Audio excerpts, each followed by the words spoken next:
Hi, I'm Drew. And I'm Sam. And welcome to Drewling Samantics.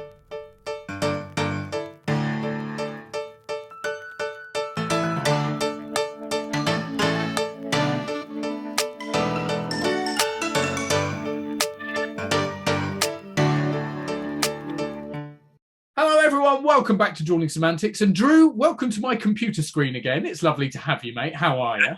I'm very, very well, Sam. It's lovely to be here. Hello to everyone out there.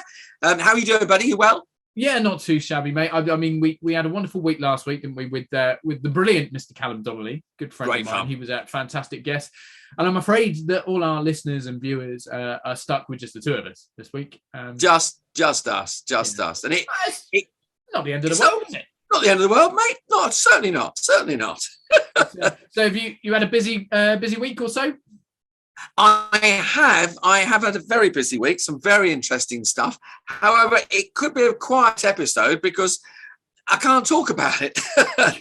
I'm on one of those. Not really, not yet.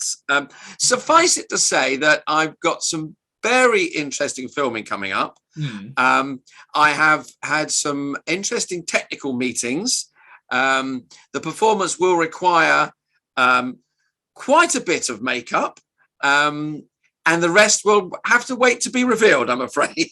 Wow, that is super cryptic. I mean, yeah. As long as it's intriguing, then people might stick with us. But if they're here just for the facts, then they're probably buggered off already, mate. Because that's well, the fact is, I can tell you more in about 2 weeks' time. All right. Do you know, it's really interesting you say that because I've obviously made it no secret that I'm in the middle of the production of a feature film. Very exciting, a really challenging opportunity for me as well. I think I've probably sort of alluded to that. However, hinted. I'm actually a little bit in the same boat as you. So but for anyone that doesn't know, there's something called an NDA or non-disclosure agreement. I think that's what the acronym stands for. It is, yes. And quite often in our business, you do have to sign. I mean, say in our business, in many businesses, you have to sign them. But I'm sure you're under one at the moment. And I too, for this film, have had to sign a non-disclosure agreement. So I can't really go into too much detail yet, but I'm hoping as well that there are some, once a few filming days that I've got coming up are sort of done and out the way, the cat will be out of the bag, so to speak. Right.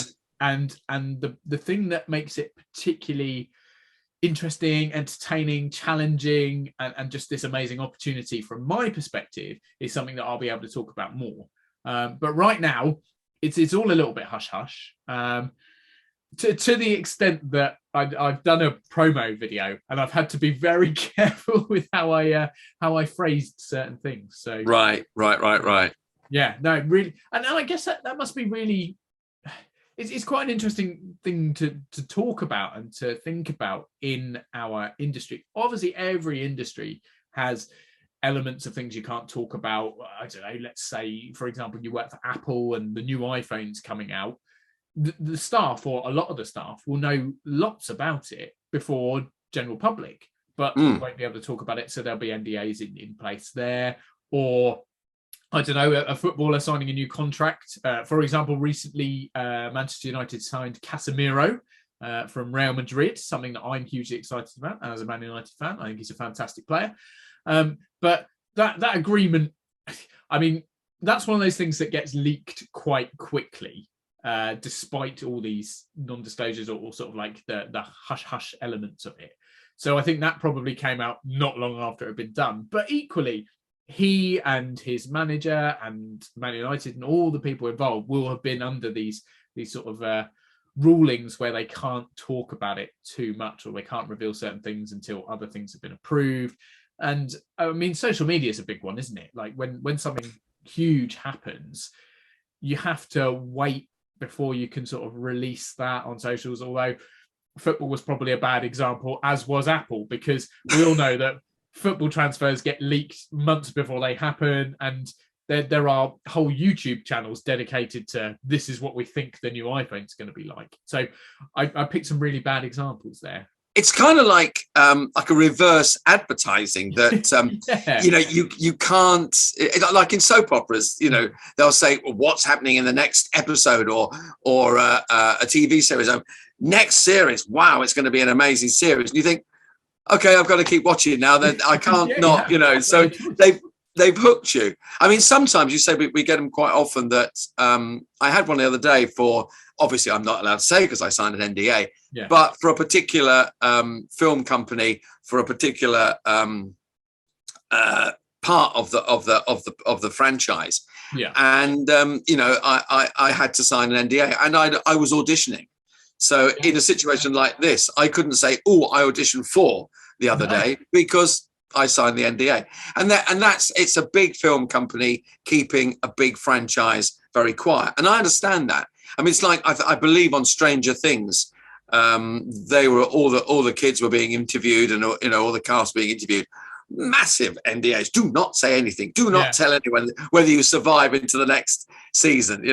So the famous one, I say famous one, the one that I've heard a lot about, and I think a lot of people have, is Tom Holland as Spider-Man. Oh, and yes. I'm sure he said in numerous interviews, I can't answer because they literally won't give me the script because I keep revealing things. So they've kept him in the dark because they know that he's not very good at keeping things stum. So it's like the end of Batman, wasn't it? And Christian Bale wasn't allowed to say anything, and they kept him on set, even just to throw everybody a curveball, just in case Christian says anything, bring him on set.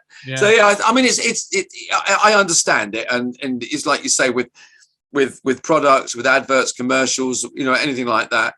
Once you blow the gaff, then there's no surprise. So that keeping everybody on tenterhooks is a great way of selling the product, anti-advert sort of thing. Yeah. So we've both had busy weeks. We're both doing some very entertaining things, and neither of us can tell you what they are just yet. Sorry. Should we move on to what can we talk about? What can we talk about? I tell you what, and I not to drop the mood necessarily, but something that I feel we have to mention is the sad passing of Darius Dinesh. Yes, because it was such a shock, and he started out, obviously he became famous, or his moment was it Pop Stars or Pop Idol? I can never remember which one. Was it Pop Stars first and then Pop Idol? I can't remember which way around it was. Was he on the original with? Was it Gareth Gates and Will Young? I think it was a very. I think he might have been. Then he came back, didn't he? Later on and auditioned. Yeah. Either way, he was this enormous character, and he was. I want to say, and I feel like I might get this wrong, but did he do some sort of like a cappella-y version of "Hit Me, Baby, One More Time"? Britney Spears. Yes, he did. It was him. Yeah. So it was he became him. almost instantly famous, and we're talking. It's got to be 20 years ago. 20 years, yeah. So things didn't go viral in the same. Obviously, the internet existed and social media did to an extent, but nothing like it is now, where it sort of rules everything. So for him to be so instantly famous, a lot of it came from the TV exposure, but I think it also travelled around on early days social media and stuff, and everyone knew about him. So he became this sort of superstar really quickly.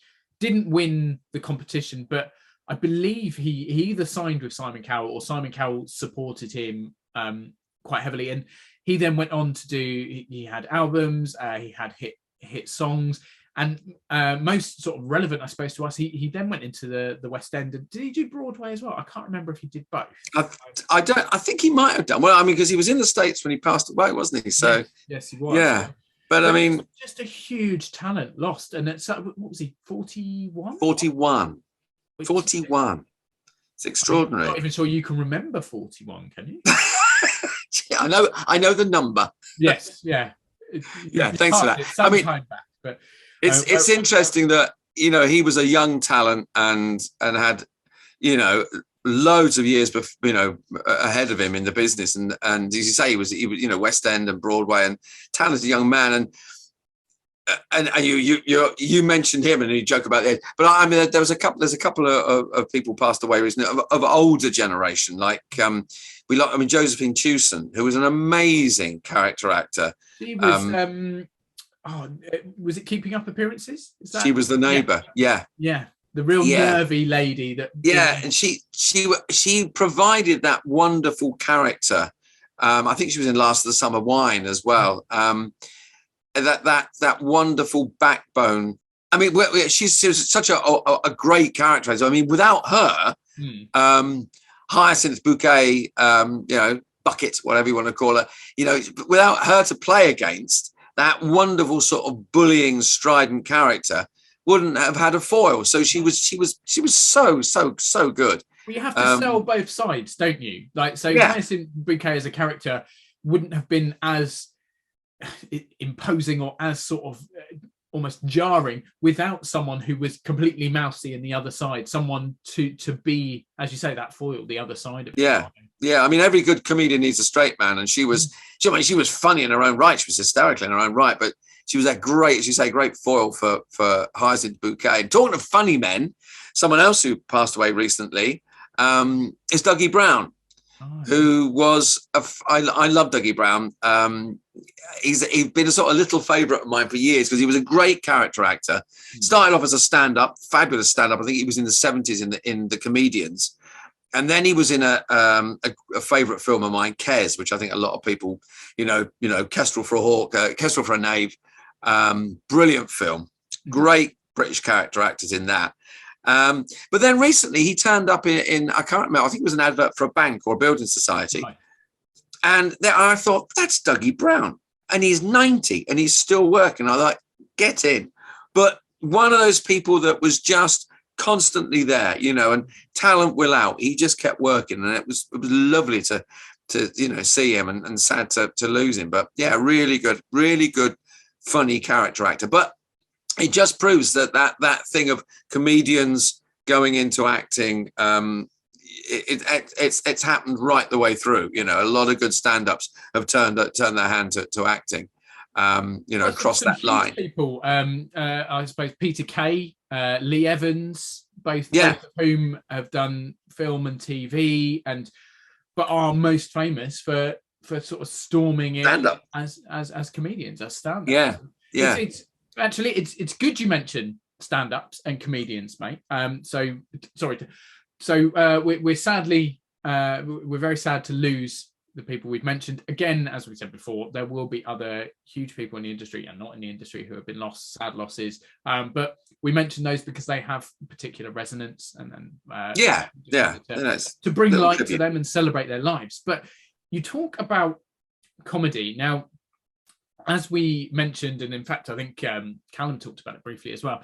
Edinburgh Fringe is back, and I say back. Obviously, it didn't technically go anywhere. It was just very much constrained. It shrank right down because obviously of the unwelcome guest and restrictions and various other things. It changed briefly for sort of a couple of years. It is now back to full strength, shall we say. But as we alluded to, it's still fighting against everything. So we're very lucky to be in this industry, and that it has fought for its life to stay relevant and to stay as powerful and as important as it is, which I think it's done successfully. But just because a lot of people are acting like the pandemic sort of never happened, or that it's very much not a thing, it still really is. And we're seeing this more and more because Edinburgh right now, as popular as it is and as big as it is suffering huge losses again through people contracting COVID or people being ill, and shows are closing. And it's almost it's a double-edged sword, because we're going, it's amazing, it's back, it's powerful, it's still great, you've got to go and do it, you've got to go and see it. But at the same time, we're going, no, this one's gone and that can't go ahead and this is pulled. And we're still seeing such huge effect from that, as well as things that we've mentioned before, like rail strikes and the cost of living, which goes beyond just everyday stuff, where obviously everyone's suffering from fuel bill going up and heating bill going up and electricity and all those sort of things, water bills and stuff. It obviously affects venues enormously as well, and I think lots of people sadly are struggling. It's interesting because you say it's like, we appear to have got over the welcome of the unwelcome guest, the visit of the unwelcome guest, the pandemic, whatever one wants to call it. But theatre is still looking over its shoulder. I mean, you would have thought that nothing would touch the Edinburgh Festival. It is this great, big, wonderful thing that, it's big juggernaut of performance that rolls in every year. However, as you say, costs of people have had to kind of make up costs that they've lost over the past couple of years. So obviously that again gets passed on to the theatre companies, who then have to pass that on to the audiences, and audiences are there, but where people were going to see maybe 5-6 more shows a day, they've cut that down now. Yeah. So audience numbers are dropping. As you say, venues are charging more money. So I think like the whole of the industry is looking over its shoulder at things that are affecting it. And then, as you say, the heating costs, there's been a warning from, not a warning, but a prediction from the West End theatres saying that, extortionate heating costs as we head into the winter are really going to affect them. Now, either they put their prices up to counteract that, but then you lose audiences. Yeah. Or do you turn the radiators down so everyone's bloody cold? I mean, I think I'd rather sit in my overcoat and watch a show than pay, another £20 more. I was going to say, just on the ticket, have a sit of, please bring your hat and scarf. At the bottom. Yeah. Just to say that's it. I mean, and we saw so many venues sadly close or not be able to reopen, I suppose is the better way of phrasing it, due to the unwelcome guests. So many, because not everyone. We had Julianne joined us right at the early doors of season 1 when things were all properly kicking off, and the struggles for independent venues to get support, so difficult that, I mean, fortunately her and her venue, the Stage Door in Southampton, they got by, and they're still going now, and they're very strong and brilliant venue. But there are lots of others out there that sadly didn't make it through. They just had to close their doors and never recovered, which is terribly sad. So we've had some huge losses within the industry in that respect, and we are fighting back, and we are, again, like, it hasn't gone. We're not acting as though it was never there, the majority. It's more a case of, we have to look back and go, that was terrible, but we won't let it hold us back now. It's all about the positivity and all about moving forward. But you cannot also ignore the fact that it happened. There are some real gaps that were previously filled by wonderful venues and performers as well, who stopped because of financial difficulties and just never came back. So it's amazing that we're still there. It's amazing that this incredibly important industry is still, I was going to use the word thriving, surviving, probably. I think we're still survive. It'll be a long claw back. I mean, some people are predicting, between 5 and 8-10 years to bring the industry round. I mean, it's just like I say, I think it's making people rethink the way that we perform shows, the way that we work. Certainly cast numbers of shows are down. There are very few theatres that are putting on big casts, and so we're having to think about that a little bit more. Well, we had Harry on, didn't we, towards the end of last season? And he was an understudy on the national tour of The Play That Goes Wrong with Mischief Theatre. But he appeared in the West End numerous times because there was so much illness within the cast that they were going out to their touring cast to bring them into the residential show, just to make sure that everyone was. And it was. I'm not saying that understudies don't often go on, because that's not the case, because most shows will give principals the odd day, week off or whatever, so the understudies will step up, and there are the odd times where a little bit of illness comes in. But I think more recently it's been so much more prevalent that you've seen understudies in. They are the saviors of the industry. They have been. They've been busy, very busy. So, I mean, I think, without understudies, covers, swings, I mean, shows would have just closed. I mean, Panto wouldn't have survived. So, I mean, I think it was just, we were just clobbered by it. But I think the whole industry has had to take because we've gone right back to financial crises and crashes and of the 70s and the 80s, when money was really tight. There was no there's very little backing. There are very few angels around, to back theatre. There was no money from government. So I think having to rethink is not a bad thing. I mean, it's affected some very badly. We've lost the rural touring, the small touring circuit, because the small companies can't survive. I mean, interestingly, bigger companies are doing better. They've held off, and they were able to weather the storm, which is obvious. The bigger you are, the stronger you're going to be. But I think travel's made a massive difference as well, hasn't it? Because we know that the West End, as an entity, is a huge pull globally. We get, people from the Americas, from Asia. We get so many tourists coming in because it is such a huge thing. I mean, yes, theatre is global. Every country, to an extent, has theatres and has a thriving theatre industry. But if you're talking about big players, it's Broadway and the West End. Those are the two that are really sort of, they're almost the top of the pile, aren't they? So there's such a big pull. And when travel was taken away or made incredibly difficult or minimalized, shall we say, that hit heavily as well. Now, most of it sort of coincided with the theatres being closed anyway, so it didn't hit in quite the same way. But I think people are still fairly reluctant to travel, or certainly more so than they ever were. So perhaps that's still having an effect as well. Yeah. I mean, you talk about, we talk about travel and people reluctant to travel. I mean, Edinburgh, the recent rail strikes have affected Edinburgh. The festival, people just aren't able to get up there, or don't trust being able to travel when they want to. So it's certainly cut audience numbers down in that respect as well. But I mean, we talk about sticky times, we talk about smaller theatres closing, but the one shiny bit of good news is that we do have a new West End venue. That's very interesting.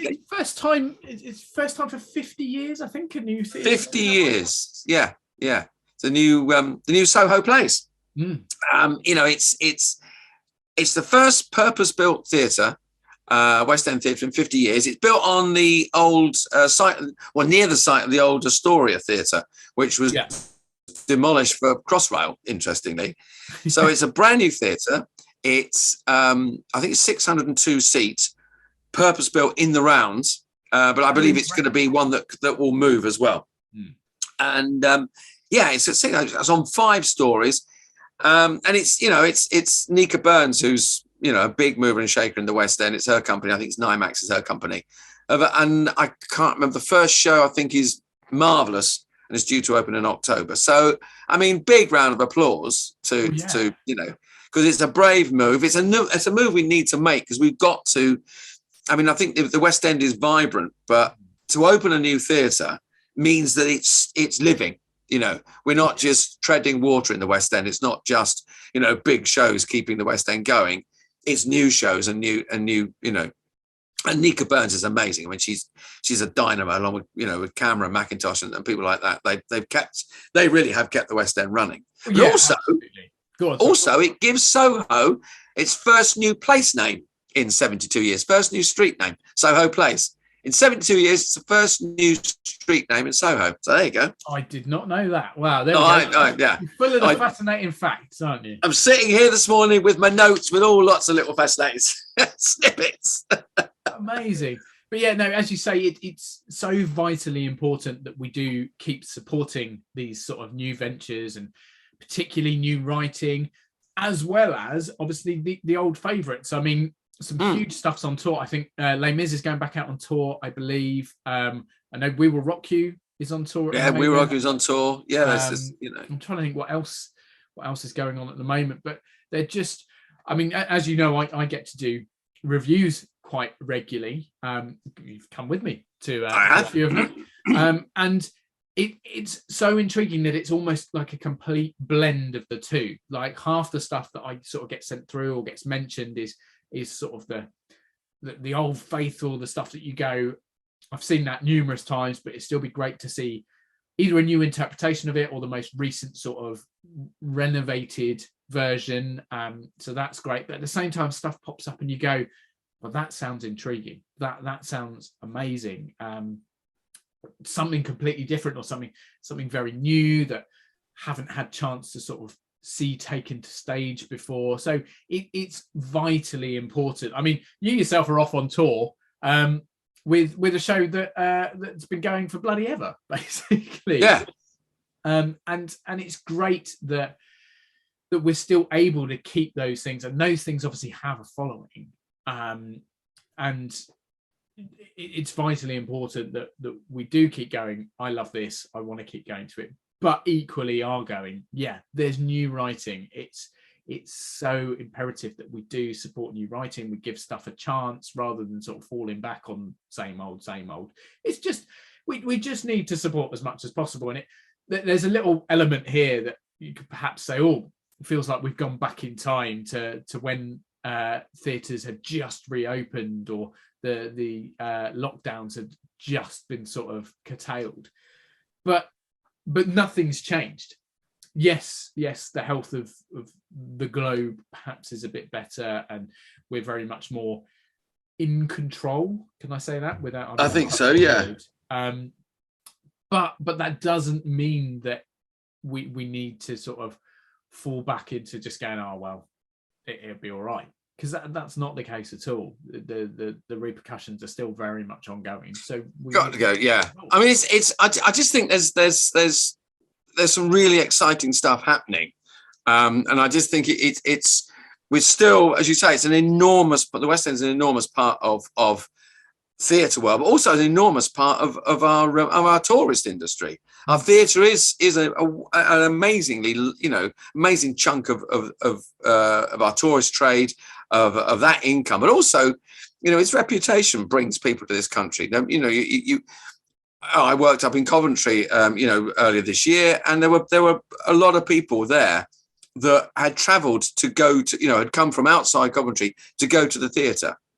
So theatre it's I think people forget how popular it is. I mean, the most popular sport in the country is angling. Most popular sport is angling, and then a few down the list of hobbies that people take up is going to the theatre. Really? It's a huge hobby for people. I think it's about 5 down after that. Wow. So yeah, not know that at all. Yeah. There you go. Another interesting fact. Another interesting fact from the mouth of Mr. Drew Fettis. So. No, just a couple of little things. Another little interesting thing that's come out of the Edinburgh Festival is that Equity have started or initiated the Comedians Charter, which is brilliant because it's, as we know, comedians travel to various venues, good venues, bad venues, but there is no sort of protection when it comes to money or actually safe working conditions. So that the charter has come about to help comedians work safer, and it's going out to venues as well. So hopefully that will help their working conditions, and some safety for female comedians, because there's a lot of female comedians get very badly treated, very badly paid compared to the male performers. So hopefully that will cancel that disparity. So that's a good thing, good old Equity. It sounds bad, but I had no idea there wasn't something already in place. I mean, I am very much not involved in the world of stand-up comedy. It's one of the areas within the industry that I've never really had anything to do with at all, bar being an audience member at times, of course. And I'm sorry to say, I didn't realise there wasn't something in place. I guess you make that assumption, don't you, that this huge industry or huge part of the industry exists, so they must already have these things there. So I find it shocking that that's something that's only recently come in. I think it's. I mean, comedians are represented by Equity if you're an Equity member, but there is nothing out there that says you've got to provide this for an Equity member. You've got to, for a comedian, you've got to make sure this is safe. You've got to make sure that they're paid, within, or there is an agreement. I don't think there's been anything standardized to protect comedians, and it's a huge, I think probably. But it's the growth of comedy and the comedy circuit that, and also I think coming sort of, again, post-COVID, coming out of that era. People are going, I'm going to open a venue. I'm going to put a comedy show on. I'm going to get a few comedians in. It's a great way of making some money. It's a great way of putting a show on. It is. But if those people aren't protected by a decent working wage, I mean, I've got chains in some dodgy places before. But I mean, that's an entirely different story. that's another. But I mean, hearing of comedians being given an outside toilet with a bucket as a changing room and expected then to go on and perform and then get paid 50 quid at the end of the night for the it's like, no, you can't do that. So I mean they're so saying as a comedians charter, maybe there should be a charter for everyone. And I think that equity will get stronger as more people demand things. But it's a good thing. It's a great thing to come out of great little piece. What other little bit of news have I got down here? The other thing is that we talk about West End theatres.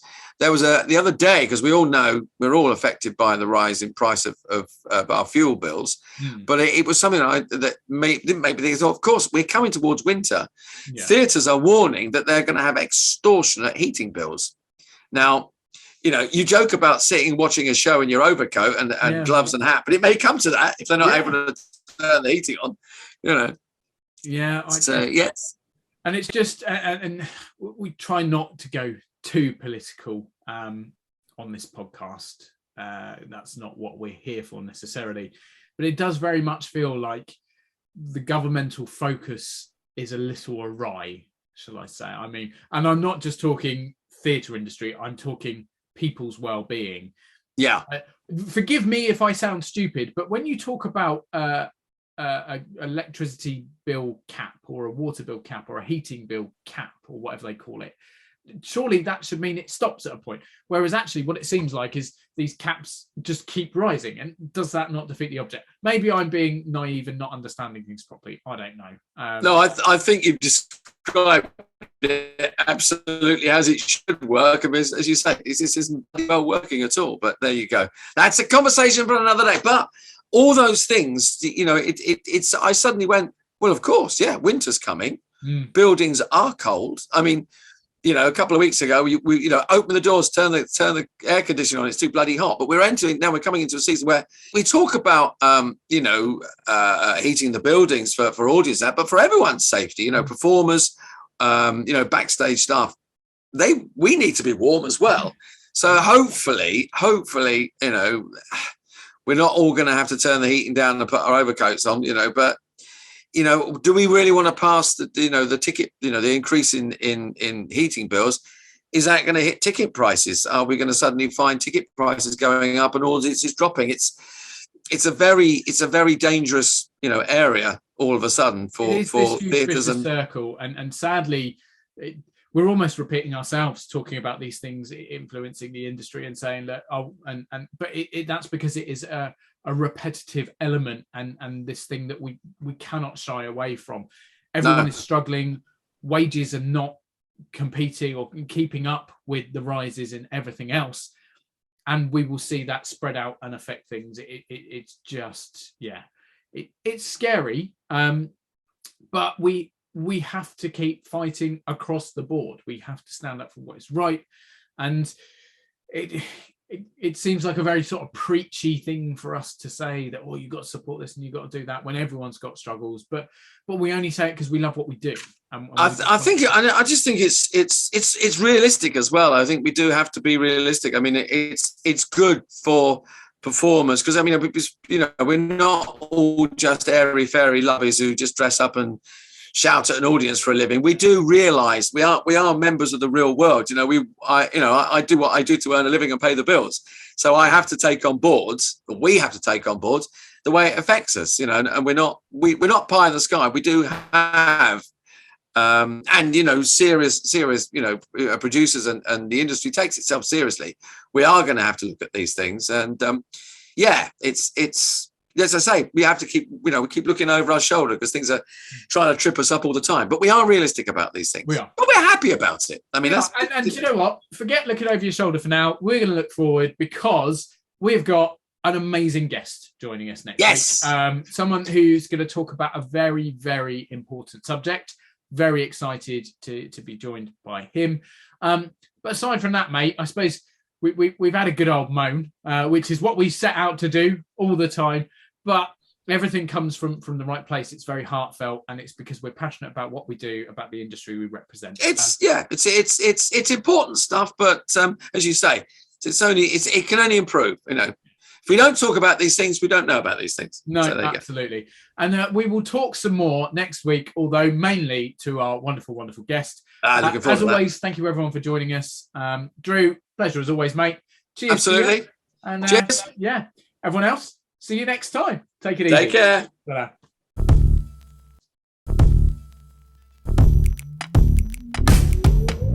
Thanks again for watching this episode of Drewling Samantics. Please make sure you subscribe to our channel and turn on notifications so you never miss a new video. Don't forget, we're also available as audio only. Just search Drewling Samantics in any good podcast app. And please support us on social media.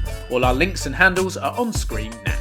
We love welcoming new followers and subscribers, so why not share with your family and friends so they can join in too?